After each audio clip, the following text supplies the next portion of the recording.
Hey guys, this is CJ with Beyond Adaptation Fitness. I am an NSCA certified strength and conditioning specialist and a certified yoga instructor. This is part 2 of a full-length minimal equipment strength and conditioning workout using only a jump rope and 2 kettlebells. I highly recommend you check out part 1 of this workout before you take this one on because it's designed to get you limbered up for this part. So check out the link for that video. This portion of the workout is divided into 3 sections, about 20 minutes each. But you can adjust the time as you see fit since this is composed of time-based intervals. So I basically set a timer for 18 minutes with a 2-minute transition period to be repeated 3 times. If you enjoy this video, be sure to check out the other workouts from this same series. It's under the playlist Call Sign Workout Series. This first 20-minute section is dedicated practice to the kettlebell clean and press. We are working on hip drive, asymmetrical loading, and overhead pressing. I'm using a 35-pound kettlebell here. I'm going to start off gradually, not going in guns a-blazing. So before jumping into the higher intensity, I'm starting with a short primer set to dial in technique and gauge how my body's feeling. So you can call it a practice run if you like. But within the first 3 minutes, I completed 10 alternating single arm deadlifts, 6 single arm clean and strict presses, and 10 Russian kettlebell swings. That's at eye level. Then, from minute 3 until minute 18, I performed the following EMOM.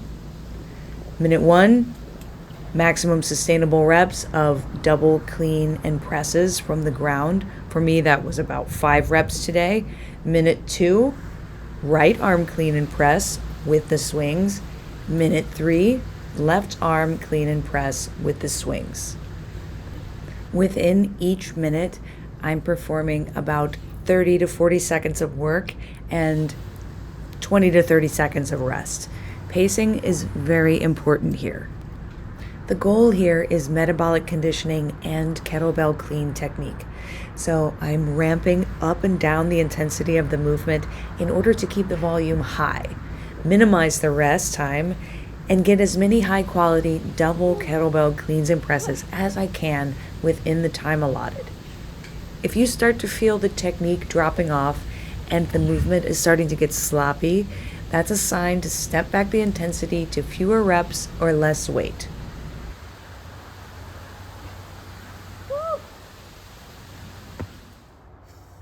To progressively overload this in subsequent sessions, you will slowly start to chain together the double arm cleans with swings as much as you can tolerate, and then start to convert some of the single arm cleans to double cleans as well.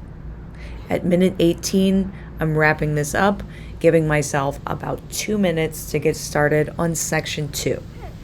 A lower body focused superset of double kettlebell deadlifts and single leg lateral lifts over kettlebells.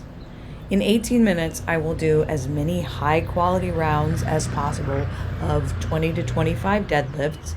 That's about 2 to 3 reps in reserve for me with this weight, and lateral leg lifts to near failure. I'd approximate 1 rep in reserve. Each of my rounds lasted approximately 3.5 minutes, so I completed 5 rounds in total.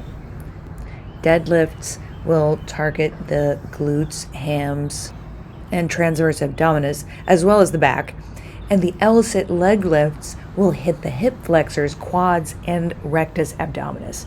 I'm holding my hands behind my head to keep the back engaged here and create more tension in the body. Once again, in the first round, I'm starting out conservatively, testing out the waters with 20 kettlebell deadlifts and 5 single leg lifts over an obstacle. Since that feels good and not particularly challenging in the following rounds, I will take it up a notch with more time under tension for the deadlifts and increasing the reps. For the leg lifts, for each leg, I did 5 single leg lifts over a double obstacle. Each rep is 2 taps in, 2 taps out, then 5 single leg lifts over a single obstacle. 1 rep is 1 tap in and 1 tap out. My strength is a little less developed in that straddle position, so it's failing faster. But when my leg is in a less abducted position, it's fairly strong, so it needs more stimulus and therefore more reps to reach a similar level of fatigue. At the end of that 18-minute time frame, take 2 minutes to rest, recover, and prepare for section 3. Section 3, another 18-minute round, is a finisher Metcon of some very foundational movements. My goal is to complete as many rounds as possible of intervals of double unders, running, and deficit push-ups on the kettlebells. I chose rep ranges that I estimated I could complete all 3 movements in 3 minutes.